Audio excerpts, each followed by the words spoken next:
ನಮಸ್ಕಾರ. ಏನು ದೋಸ್ತ, ಆರಾಮಿದೆಯಲ್ಲ? ಈ ಎರಡನೇ ಭಾಗಕ್ಕೆ ನಿಮಗೆ ಸ್ವಾಗತ. ದೋಸ್ತಿ ನಿಭಾಯಿಸೋದು ಒಂದು ಭಾರಿ ಮಜಾ ಟೆಕ್ನಿಕ್ ಅದ. ನಿನ್ನೆ ರಾತ್ರಿ 11 ಗಂಟೆಯಾಗಿ 55 ಮಿನಿಟ್ ಆಗಿತ್ತು. ಇನ್ನೇನು ಮಲಗಬೇಕು ಅಂತ ಹೇಳಿ ಹೊಳ್ಳ್ಯಾಡಿ ನಿದ್ದಿದ್ದು ಒರೆಸ್ಕೊಂಡು ಮಲಗಲಿಕ್ಕತ್ತಿದ್ದೆ. ಫೋನ್ ಜೋರಾಗಿ ರಿಂಗ್ ಆಯ್ತು. ಯಾರ್ದಿರ್ಬೋದು ಫೋನು ನೋಡಿದೆ. ನನ್ನ ಫೋನ್ನಾಗ ಆ ಫೋನ್ ಮಾಡಿದವ್ರ ಫೋಟೋ ಮತ್ತು ಹೆಸರು ಎಲ್ಲ ಬರ್ತದೆ. ನೋಡ್ತೀನಿ ಸತೀಶ್ ಕುಲಕರ್ಣಿ ಬೆಳಗಾವಿಯಿಂದ ಮಾಡ್ಲಿಕ್ಕತ್ತಿದ್ದ. ಇಷ್ಟು ರಾತ್ರಿ ಒಳಗೆ ಏನು ಅರ್ಜೆಂಟ್ ಇತ್ತು? ಯಾಕಂದ್ರೆ ರಾತ್ರಿ ಹಂಗೆ ಫೋನ್ ಮಾಡ್ತು ಗಾಬರಿ ಆಗ್ತದೆ ರೀ. ಆಮೇಲೆ ನೋಡ್ತೀನಿ, ಇರಲಿ ಏನಾಗಿದ್ದಾಗಲಿ ಅಂತ ಫೋನ್ ಎತ್ತಿದೆ. ಹಲೋ ಅಂದೆ. ಆ ಕಡೆಯಿಂದ ಸತೀಶ್ ಹೇಳ, ಸರ್ ಈಗ ರಾತ್ರಿ 11 ಹೊಡೆದು 55 ಮಿನಿಟ್ ಆಗಿ 13 ಸೆಕೆಂಡ್ ಆಗ್ಯದ. ಇನ್ನು 4.5 ಮಿನಿಟ್ ಅದ. ನಿಮ್ಗೆ ನನಗೆ ಹುಟ್ಟುಹಬ್ಬದ ಶುಭಾಶಯ ಹೇಳ್ರಿ, ಥ್ಯಾಂಕ್ ಯು ಅಂತಂದಿಟ್ಬಿಟ್ಟ.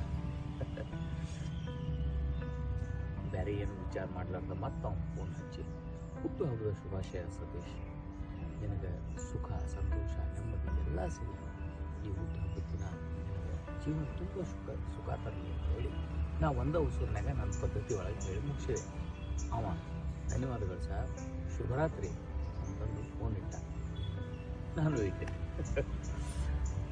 ಗೆಳೆತನದ ವಿಶೇಷತೆ ನೀವು ನೋಡ್ರಿ.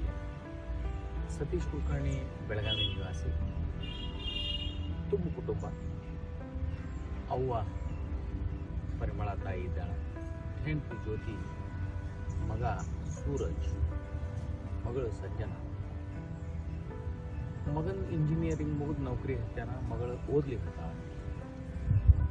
ಕೆಲಸ ಫೈರ್ ಆ್ಯಂಡ್ ಸೇಫ್ಟಿ ಕಾಂಟ್ರಾಕ್ಟ್ಗಳನ್ನು ಮಾಡ್ತಾನೆ. ಬೇರೆ ಬೇರೆ ಬಿಲ್ಡಿಂಗಿಗೆ ಬೆಂಕಿಯಿಂದ ಬಚಾವ್ ಮಾಡೋ ಕೆಲಸ, ಅದ್ರ ತಯಾರಿ ಮಾಡೋ ಕೆಲಸ ಇವು. ಕರ್ನಾಟಕ ರಾಜ್ಯದಾಗ ಹೆಚ್ಚು ಕಡಿಮೆ 12 ಜಿಲ್ಲಾದಾಗ ಬೇರೆ ಬೇರೆ ಕಡೆ ಕೆಲಸ ಮಾಡ್ತಾನೆ. ನನ್ನ ಒಂದು ಸಣ್ಣ ಆಫೀಸ್ ಇಟ್ಕೊಂಡಾನ. ಆ ಆಫೀಸ್ನಾಗ ಈ ಒಂದು ಲಿಮಿಟೆಡ್ ಸ್ಟಾಫ್ ಅದ, ನಿಯತ್ನಿಂದ ಕೆಲಸ ಮಾಡೋ ಟೀಮ್ ಅದ. ಅದರಿಂದ ಎಲ್ಲ ಕಡೆ ಚಲೋ ಮನುಷ್ಯ ವಾರದಾಗ 5 ದಿವಸ ಓಡಾಡ್ತಾನೆ. ಯಾವ ಊರಾಗ ಎಲ್ಲಿರ್ತಾನೆ ಅಂತ ಹೇಳಿ ಮುಂಜಾನೆ ಫೋನ್ ಮಾಡಿ ತಿಳ್ಕೊಂಡೇ ಕೇಳೋಕ್ಕಾಗ್ತದೆ. ನಾವು ಅಷ್ಟೇ ಅಲ್ಲ, ಅವ ತನ್ನ ಒಂದು ಫೋನಿಂದ ಇನ್ನೊಂದು ಫೋನ್ ಮಾಡಿ ತಿಳ್ಕೊಬೇಕು, ಇವತ್ತು ನಾ ಯಾವ ಊರಾಗಿದ್ದೇನೆ ಅಂತೇಳಿ. ತಾರೀಖು ನೆನಪಿರುವುದಿಲ್ಲ. ವಾರದ ಮೇಲೆ ಕೆಲಸ ಮಾಡ್ತಾನೆ. ಇವತ್ತು ಈ ವಾರ, ನಾಳೆ ಮುಂದೆ ವಾರ. ಸೊ ಇಂಥ ಬ್ಯುಸಿ ಶೆಡ್ಯೂಲ್ನಾಗ ಅವನು ಒಂದು ನಿಯಮ ಏನದ ಅಂತಂದ್ರೆ, ವಾರದಾಗ 1 ದಿವಸ ಅವ ತನ್ನ ತುಂಬ ಕುಟುಂಬಕ್ಕೆ ಕೊಟ್ಟು ಆ ಫ್ಯಾಮಿಲಿ ಜೊತೆ ಇರ್ತಾನೆ, ಓಡಾಡ್ತಾನೆ, ಮಾತಾಡ್ತಾನೆ. ಅಷ್ಟೇ ಅಲ್ಲ, ಗೆಳೆಯರ ಜೊತೆನೂ ಹಂಗೆ. ಯಾವ ಗೆಳೆಯಾಗ ಯಾವತ್ತ ಎಲ್ಲೇ ಭೇಟಿ ಆಗ್ತಾನೆ ಅಂತ ಹೇಳ್ತಾನೆ, ಅದನ್ನು ಒಟ್ಟು ತಪ್ಪಿಸ್ಲಾರ್ದ ಭೇಟಿ ಆಗ್ತಾನೆ. ರಾತ್ರಿ ಚಲೋ ಬೈಟಕ್ ಆಗ್ತದೆ, ಹರಟೆ ಆಗ್ತದೆ, ಮಾತಾಗ್ತದೆ.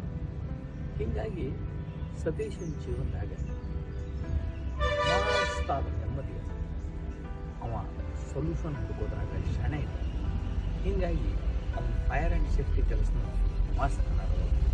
ಸೊ ಇಂಥ ಅದ್ಭುತ ಗೆಳೆತನ ನಮ್ಮ ಜೀವನದಾಗ ಇರಬೇಕು.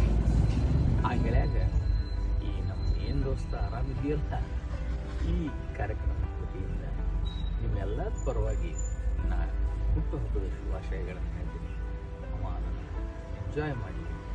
Happy birthday Satish. Thank you.